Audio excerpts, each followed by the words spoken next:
Hola, este es el vídeo de presentación del robot del equipo número 9 de la asignatura robótica.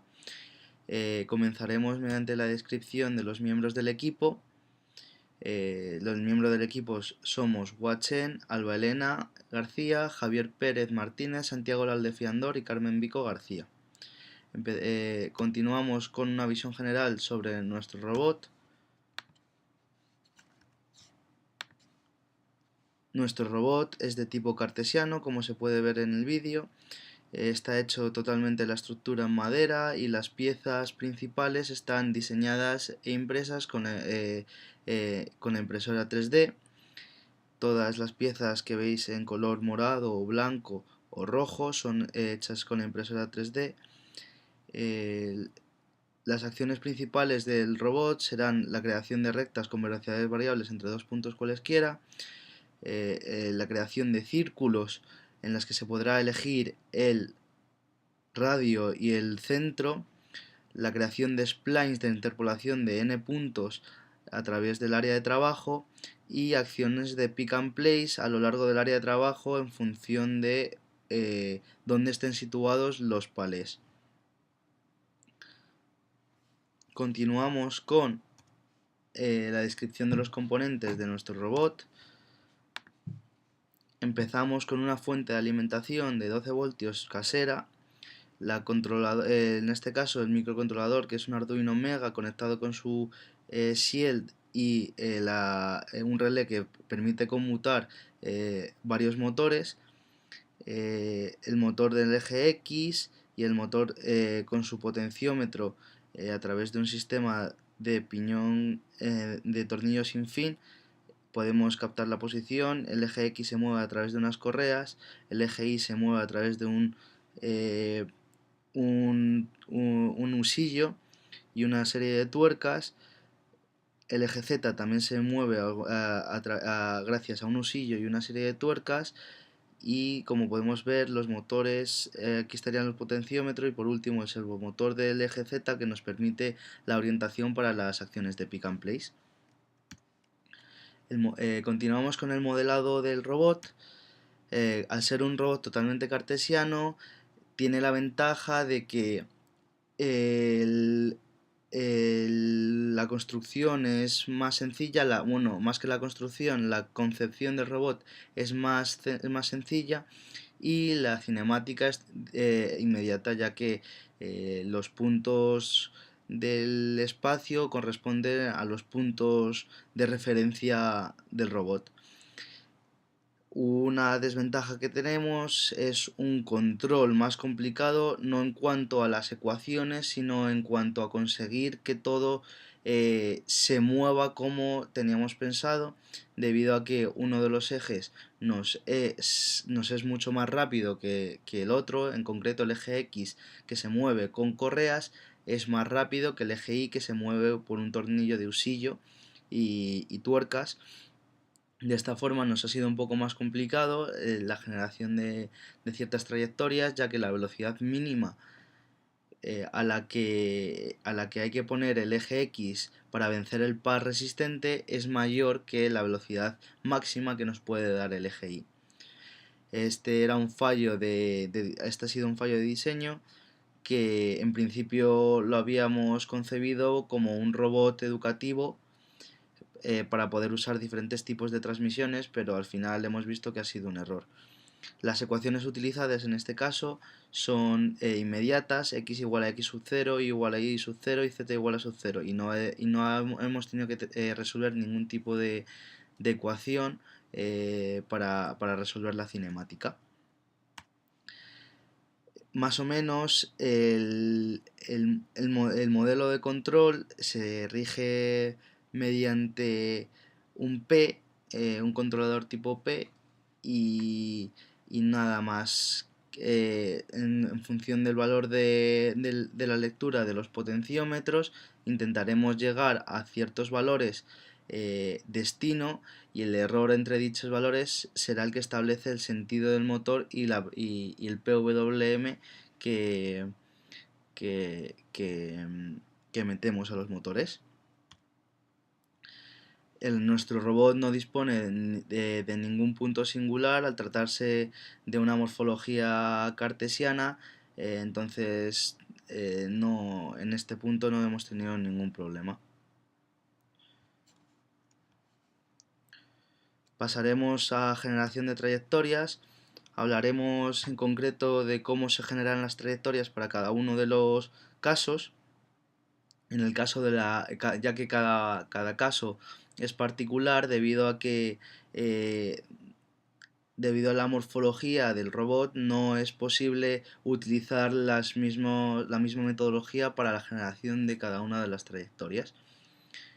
En el caso de las líneas rectas, la generación de trayectorias se basa en poner al eje Y en dirección al punto de destino que deba tener, y el eje X, en cambio, se va adaptando a los puntos que va tomando el eje Y según una ecuación y igual a mx más n, donde m es la pendiente y n es la ordenada en el origen.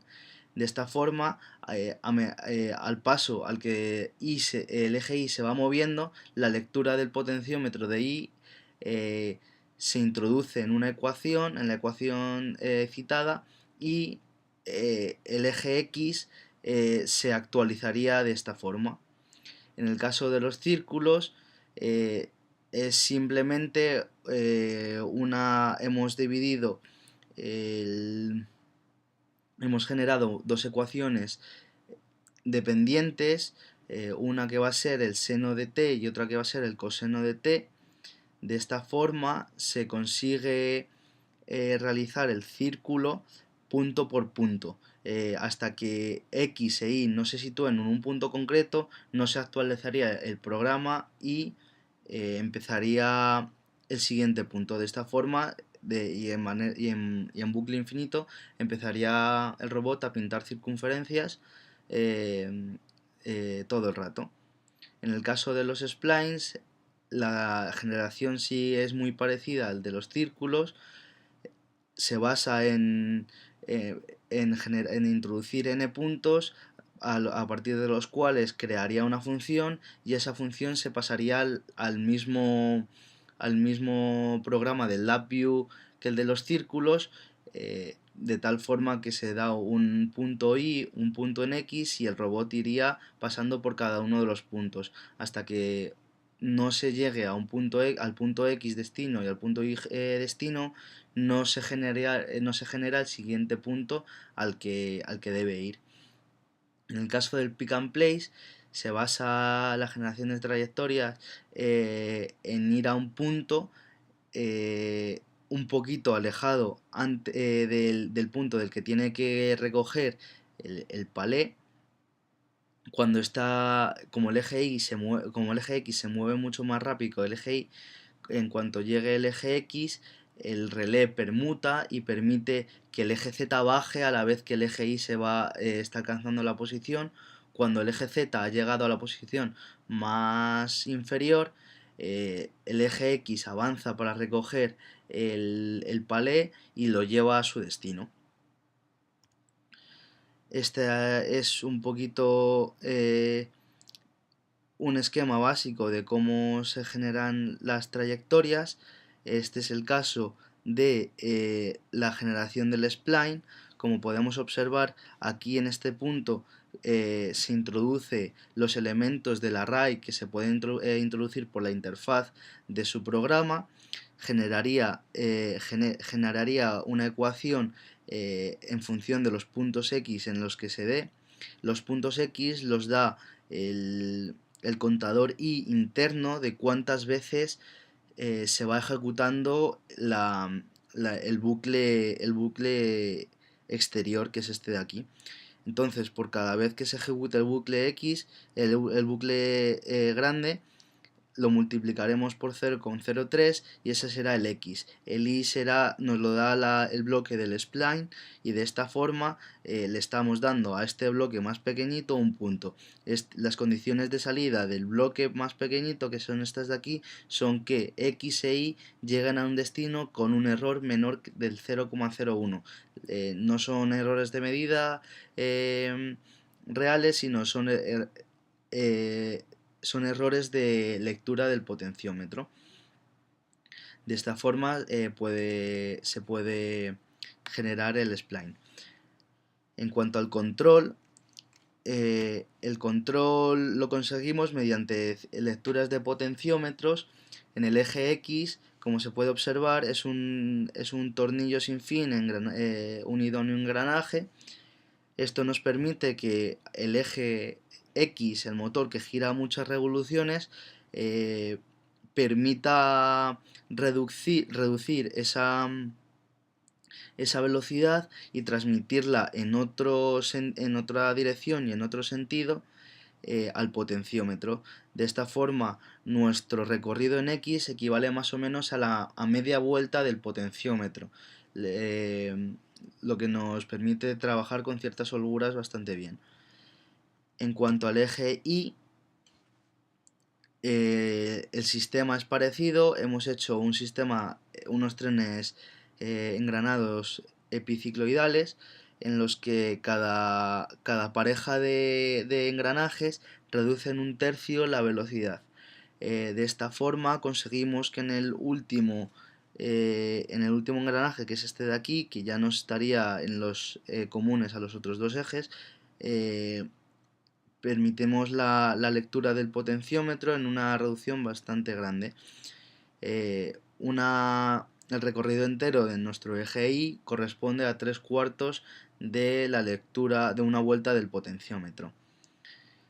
Cabe destacar que en este caso solo esta polea de aquí, este engranaje de aquí, está unido a este eje, debido a que de esta forma podemos hacer que compartan ejes los engranajes sin que todos tengan que girar a la misma velocidad, de tal forma que estos dos ni estos dos están de alguna forma pegados al eje, solo están apoyados a este. En cuanto al eje Z, finalmente hemos decidido no controlarlo para nuestras acciones de pick and place. Tiene dos fines de carrera, uno aquí arriba como se muestra y otro abajo, que nos permiten saber cuáles son los topes del eje. De esta forma podemos subir y bajar el eje Z, no midiendo tiempo, sino de alguna manera más o menos controlada podemos realizar la acción de pick and place. En cuanto a la interfase de LabVIEW, cabe destacar lo siguiente. Este es un ejemplo de interfase. Hemos hecho 4 interfaces diferentes para los 4 programas que tenemos diferentes. En este caso, este es el interfase de la línea recta, en el que como podemos observar, podemos dar el punto de inicio, el punto final en X en Y, la velocidad a la que queramos que se haga la recta, las constantes de proporcionalidad. Estas dos serían para las constantes a las que funcionaría el robot cuando se vaya a mover hasta el punto de inicio, y esta sería la constante de proporcionalidad solo del eje Y, que es la única que tendría constante de proporcionalidad, porque el eje X se adapta a la velocidad del eje Y cuando ya está generando la trayectoria en sí. El multiplicador este de aquí se puede modificar, ya que, como hemos dicho, que la velocidad del eje X es mucho mayor que la velocidad del eje Y. Empíricamente hemos hallado este multiplicador por el cual debemos multiplicar a la velocidad del eje X para poder alcanzar la misma velocidad que el eje Y. Aún así nunca la alcanza y siempre se tiene que parar un poquito, porque el par resistente que tiene que vencer es mucho mayor que la velocidad máxima que pueda alcanzar el eje Y. Toda esta parte de aquí sería una parte de control, serían los distintos errores, potencias, PWM que se daría a los motores, de una manera gráfica para poder controlar qué es lo que está pasando en el programa. Un ejemplo básico sería este de aquí, de cómo se generan, cómo funcionaría este programa. Empezaría creándose y abriendo los puertos de los arduinos, y básicamente la funcionalidad que tendría esto sería: este primer bloque se encargaría de ir al punto inicial del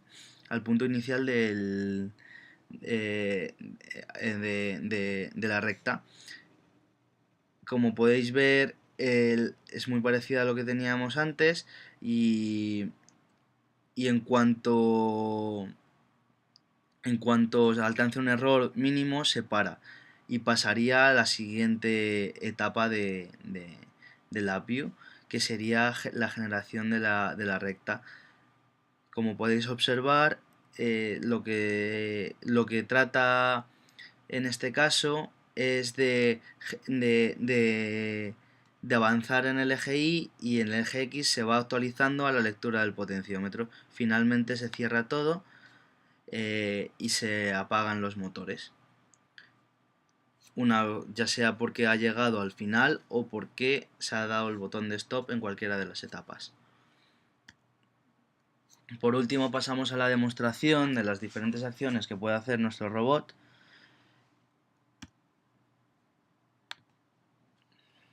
Empezamos por las rectas. Esta sería la interfaz de la recta, en el que ya hemos mencionado podemos dar el punto de inicio y el punto de final. Como se puede observar, partimos de un punto en el que ya está situado en el punto de inicio y genera una recta. Los límites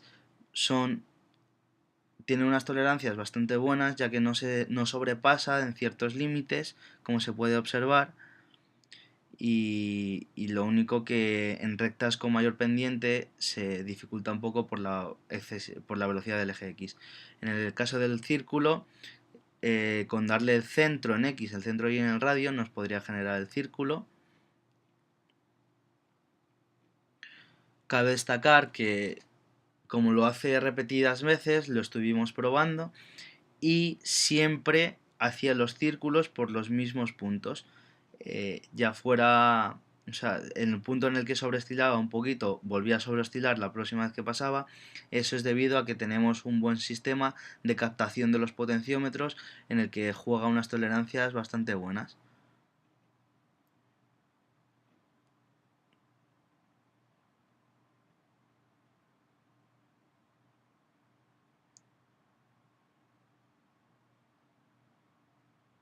Los círculos salen un pelín poligonales debido a la interpolación de cada punto que cogemos. Cogemos un multiplicador un pelín grande, se podría coger más pequeño.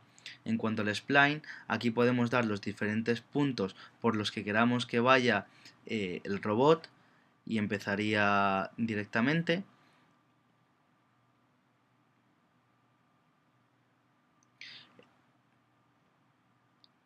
Cabe destacar también que siempre empezaría en el primer punto que se da y acaba en el último punto. No continúa infinitamente con la función que es dada por la API.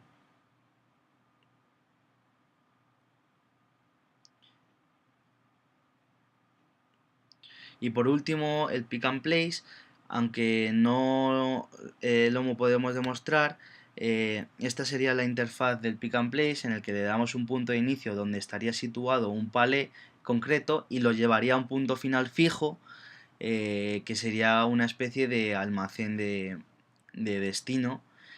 eh, pero esto no lo hemos podido incluir porque no hemos tenido tiempo de grabarlo, pero en la presentación sí ya se demostró que puede hacerlo.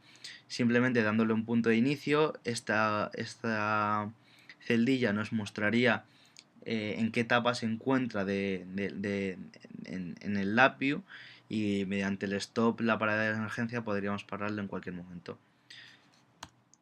Esta es toda la presentación. Muchas gracias por atender.